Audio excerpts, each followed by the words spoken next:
Olá pessoal, tudo bem? Meu nome é Daniela Carneiro, eu sou psicóloga e hoje eu vou falar sobre o diagnóstico de TOC, o transtorno obsessivo compulsivo. Segundo o Manual de Estatística das Doenças Mentais, da Associação de Psiquiatria Americana ou o Manual da CID. Bom, o TOC ele vem de uma forma de descrever o sofrimento psíquico, conhecido como a neurose obsessiva. Tem como característica principal as obsessões, e essas obsessões elas são um fenômeno do pensamento. Sabe aquelas manias, rituais que em alguma medida no dia a dia nos ajudam a resolver as tarefas do cotidiano e a organizar a nossa rotina? Então, até certo ponto é natural estabelecermos alguns comportamentos para lidar com as nossas obrigações do dia a dia, nossas atividades e resolver os problemas. Mas a partir do momento que tais comportamentos se tornam imperativos e controlam a nossa vida, isso pode causar um grande sofrimento e a comprometer a nossa vida social, emocional. No TOC é comum a pessoa ter pensamentos com ideias estranhas, incontroláveis, que atormentam, e ocorre uma constante luta entre esses pensamentos. De acordo com a psicanálise, temos aí uma estrutura de personalidade obsessiva e que os sintomas eles estão ligados a conflitos internos, dificilmente são solucionados, então fica aquela coisa constante. Os sentimentos de amor e de ódio eles se mostram tão intensos que acionam as defesas psíquicas e levam a pessoa a adoecer, por conta disso.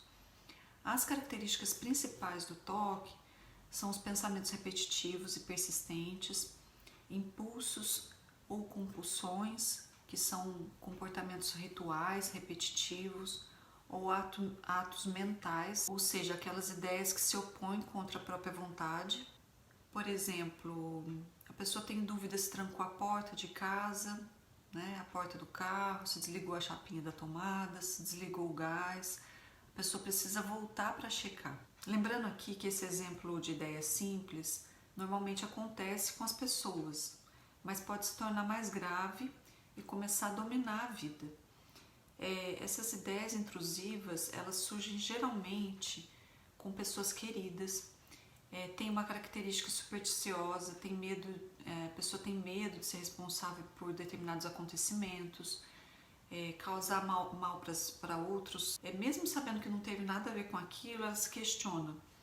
E no núcleo desse sentimento existe a necessidade inconsciente de controlar, seja os afetos indesejados, as ideias desorganizadas, os impulsos de natureza sexual ou hostil. Nos casos mais graves, como eu disse, surgem as compulsões, por exemplo, ações que torturam o sujeito, como checar a limpeza, lavar muitas vezes a mão, contar os objetos aleatórios, como se fosse uma ação mágica para prevenir que aconteça alguma coisa de ruim ou alguma coisa que a pessoa considere um ponto de ansiedade e angústia.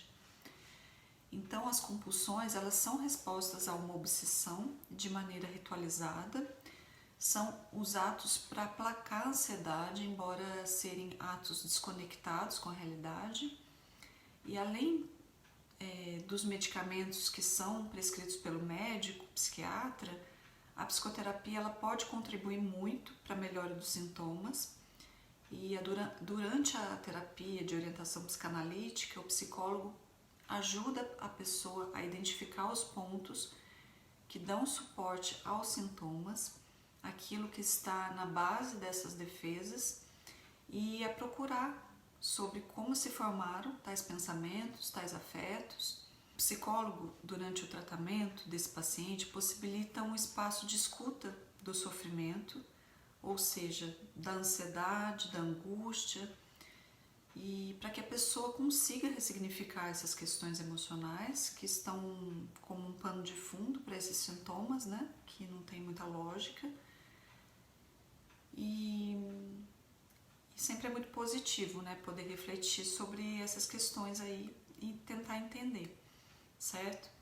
Se você gostou desse vídeo, curta, compartilhe e até o próximo. Bye, bye!